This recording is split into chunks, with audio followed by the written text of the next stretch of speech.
Mga gikahinawang pagkaon sa pungko-pungko sa kilid sa eskwelahan sa Biliana sa Dakbayan Sugbo namalik na apan apektado usab sila sa pagsaka sa presyo sa lana. Ano ang report?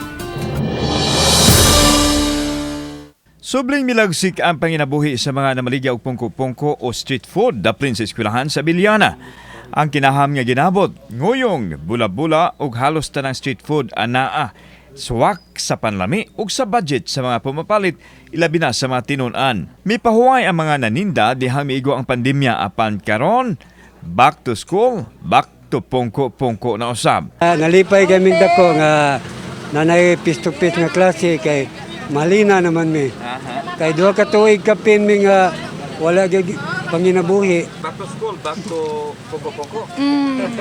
Balag layo ba? Dili kay lami man diri. Ang presyo nato opera Maporda man. Samtang gitugan sa mga vendors nga apektado ang ilang panginabuhi sa pagsaka sa presyo sa lana, hinungdan nga napugos usab sila sa pagpatong og gamay sa ilang baligya. Affordable gihapon ug nakasabot usab ang ilang mga suki nga matinun-an. Naapektahan sad mi sir kay mangumpra mi luminto man sama sa gas. Mahal na kayong gas, kaniadto ang sa kagalon, wali itira akong mabayad. Karon 300 kape na akong mabayad. Mga suki, balik na mo diri sa among pungko-pungko. Gipaniguro sa mga vendors nga nituman sila sa lagda sa Dakbayan pinagi sa pagsunod sa kalimpyo o sa minimum health protocols. Kauban si Clover Lumayag, ako si Alan Domingo.